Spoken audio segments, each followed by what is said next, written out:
Significantly, the highlight of Emefiole's first day in office today was a meeting with entrepreneurs who are utilizing local raw materials to produce internationally quality products that will change perceptions on made in Nigeria. To discuss, let's bring in Bayo Ijasan, a production manager, Bature Brewery, and Keith Bolshaw, the Chief Executive or Financial Officer, Pacific Ring West Africa. Welcome, guys. Thank you. Welcome. We would love to know what made in Nigeria products that you are behind. Well, I am presenting Bature Brewery. It's the first craft brewery in Nigeria and also in West Africa. We produce local beer the way you would expect if you want to take something different from what you have as the commercial ones. We use local ingredients and we are true to the name craft, which means it's done in the traditional way. And as much as possible, whatever it is that is local that we can infuse into this beer, we do that. So we have a Shakara Zobo Ale, for example, which is a Zobo beer. You know, you see the pink color and you know that this is something you're very familiar with. We have a Black Gold Coffee Stout, which we also, incidentally, use one of the products that we're showcasing today. Kaldi Coffee is one of the coffees. The dark roast coffee is the coffee we're using in Black Gold Coffee Stouts. And with little or no effort from outside, we've been able to achieve so much. We won an award 2 weeks ago in the Africa Beer Cup. You know, without us going commercial yet, we've already started winning awards. And we started with a team of just 3. We are 15 now. And without any help, without any financing from anywhere, we've been able to do this.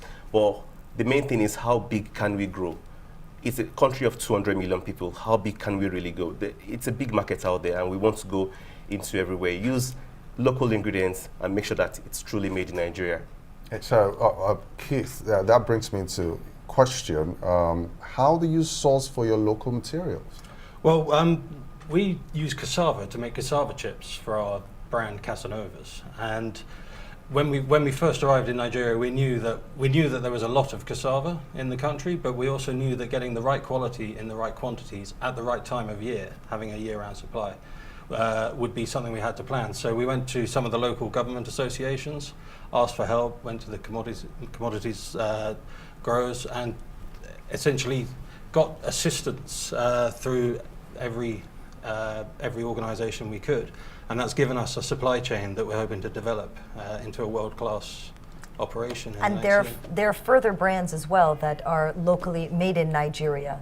Absolutely, absolutely. So naming a couple of them, as well as Bature Brewery and Cassanovas, we've also got Loshes Chocolates, which is a chocolatier made in Lagos. Now they've got 4 brands. So we can see that right on our screens. We have Cassanova. I think Yep. we've That's got it your from brand, cassava. Keith? That's our Yeah. brand, the cassava chips. Very proudly 100% Nigerian. And we're still relatively new. We've only been open for about 8 months, but we're already selling across Europe.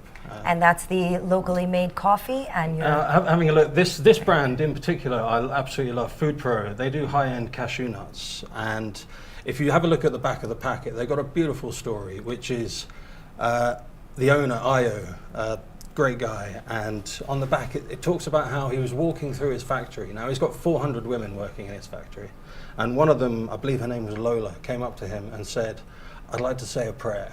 Now I'd like to pray that this company always has success, because there are 400 of us working here, and as long as this company has success, we can feed our families and we can carry on with our livelihoods." Now that's the sort of story that could only be true in Nigeria, and I think it's such a beautiful, it's almost in a nutshell what all of the brands being shown here Absolutely. are about. We're providing jobs. Speaking as an investor, we're very happy we came to Nigeria. We managed to pick up such a great team of people. We've got about 50 people, and we've got about 400 farmers already.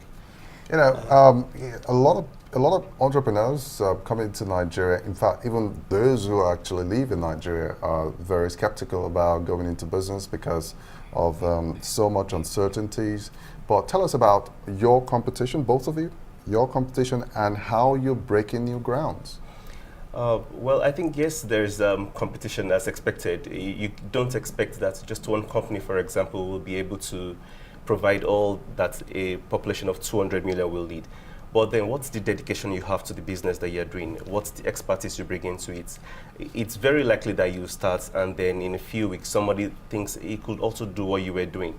but then does he have that strength to stay in this industry for 3 years?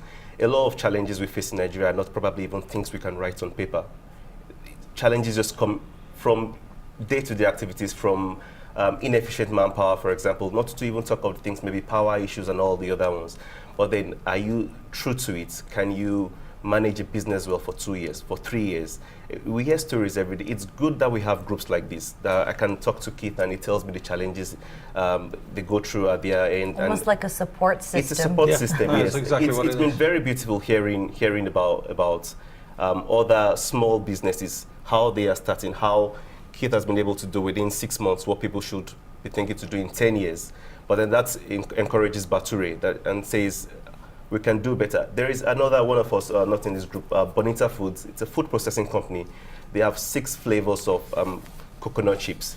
No preservatives, no oils used. Just what you think you probably will be reading about in another country. You see their packaging, it's so beautiful, but that's it. I would like to say, of course, for beer drinkers, their chips goes well with us, but it goes well with other things, salads, ice so cream, many smoothies, and that's it. But they started so small, but now look at where they are today. What's some advice, Keith, that you would have for people who do want to start their own SMEs here in Nigeria? I would say, don't think about it too much. If you think about it too much, you'll basically frighten yourself out of doing it. I think if I'd spent too much time analysing the reasons why I shouldn't move to Nigeria and start a company, I'd still be sitting at home in England, which would be getting me nowhere, basically. I mean, funny enough, I'm not the only one of our particular little group. Dr. Nasra is actually moved over from Kenya to start Africa's, or Nigeria's first coffee roasting, or premier coffee roasting company. Now, she brought a lot of knowledge over from Kenya. Just like me, she was hesitating a little bit, but then she threw herself in. Then you were asking earlier, what are the challenges? Almost immediately, she had competitors spring up. Now, that absolutely terrifies the life out of anyone. If you start a niche product and somebody else steps into your niche, you might think, oh no, what's going to happen? But she found the tenacity that she had, and I think that's probably the word that most summarizes everyone in the group that we've got. Being able to go to a factory day in, day out. There's no glamour in it. It looks glamorous when you see the finished product. Glamorous. But when you're sitting there, it's hot. You're sticky. There's oil in the air. There's steam in the air. It's tenacity that really separates you from your competitors. Separates who's going to succeed and who's not. Now, if you've got that tenacity, you don't need an MBA. You don't need an enormous amount of investment, because you will make it. And once you even start to make it a little bit, there's lots of government agencies, there's lots of help that you can get. We've had enormous help from NEPC. So talking about help, Keith, you visited the Central Bank of Nigerian government today. Today marks his first day in office. I mean, walk us through some of the discussions that you guys had. Very briefly. Initially, I think the governor was almost surprised at the quality that we were putting in front of him. I think when he saw the quality of the packaging, the quality of the finished goods, almost immediately he jumped up and said, "Get everyone else in here. I need them to come and see how good these products are," because there's unfortunately such an association between made in Nigeria and not being good enough for the international market. And I think we've got the core of a group that can show that there is no reason for that. You can make things in Nigeria that will compete anywhere, and just getting up to that international quality and maintaining those standards is such an important thing, and we're showing it can be done. There's no reason why anyone else can't do it. And honestly, your packaging is such a very, very, very good international packaging. Really, like it's ready. I had to look back to say that it's made in Nigeria. Okay, you were just Bayo saying also that the coffee you were using, you had no idea that it was made in Nigeria. You thought it was a foreign coffee. Yes, we use Kaldi coffee as well. But just looking at the packaging, you would think it's something made from somewhere else, but it's local as well. It's made in Nigeria.